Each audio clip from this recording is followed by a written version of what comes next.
ঢাকা বরিশাল মহাসড়কে গ্রিনল্যান্ড পরিবহনে একটি চলন্ত বাসে অগ্নিকাণ্ডের ঘটনা ঘটেছে।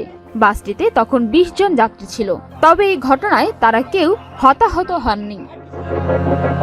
বৃহস্পতিবার 6 মার্চ সকালে 10টা 45 মিনিটে ঢাকা বরিশাল মহাসড়কে দক্ষিণ বামরাইল বাস স্ট্যান্ডের পাশে এই ঘটনা ঘটে। বাসে আগুন লাগার বিষয়ে যাত্রীরা বলেন, স্প্রে মারা হয়েছে। স্প্রে মারার পরে দেখা যাচ্ছে যে তাও ধোঁয়া ভিতরে ছড়াই যাচ্ছে। তারপরে ড্রাইভার সাহেব বললো যেহেতু ধোঁয়া ছড়াই যাচ্ছে তাহলে সাইড করি, গাড়িটা সাইড করার বিষয়টা পর্যবেক্ষণ করি। তখন উনি গাড়ি সাইড করছে। সাইড করার পরে যখন ওই যে উনি ব্যাটারি বক্স যেটা আছে সামনে, তো ব্যাটারি বক্স সামনে তো ধরতেছে। তারপরে বলছিল না গাড়িতে আগুন নির্বাপন যন্ত্র, ওইটা তো মনে করেন যে ওটা তো ছিল না ইয়াতে, কিছু নাই। হ্যাঁ, অনেকগুলো গাড়িতে থাকে, অনেকগুলো গাড়িতে ছিল না। আমরা ভাবছি কি যে ওনারা তো সামনে চালাইতেছে, ওনার তো একটা আইডিয়া আছে। সামনে বলা হয়েছে, ওনারা বলতেছে যে বাইরে থেকে গন্ধ আসছে, গাড়ি কিছু না। তখন দেখা যাচ্ছে যে বেশি গন্ধ আসতেছে, তখন ওরা গাড়ি থামাই নামছে, এই জায়গায় থামাইছে। হঠাৎ করে ইঞ্জিনে আগুন লেগে গেল। আগুন লেগে যায়, দ্রুত নামে যাই, পরে দাউ করে আগুন লেগে জ্বলে গেছে। এই তথ্য নিশ্চিত করেছে গৌরনদীর হাইওয়ে থানার ওসি মোহাম্মদ আমিনুর রহমান। তিনি জানান, সকালে ঢাকা থেকে বরিশালে আসছিল গ্রিনল্যান্ড পরিবহনের একটি বাস।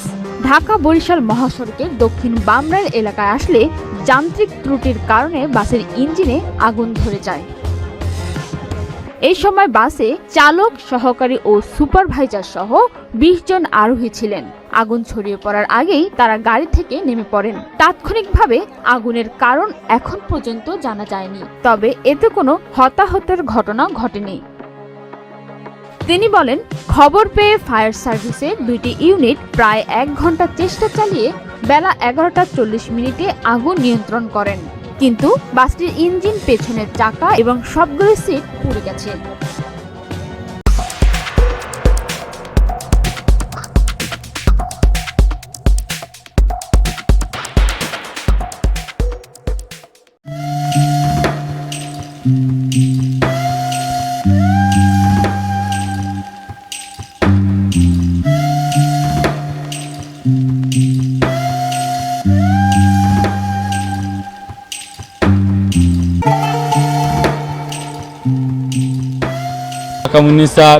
বাচ্চাদের ছোটদের নবীদের সিরিজ, আখলাক সিরিজ, আদব সিরিজ, বিভিন্ন ধরনের কোরআন শিক্ষা দেওয়া যাবে। রমজান মাসব্যাপী ইসলামিক বইমেলা বিশেষ ছাড় চলছে।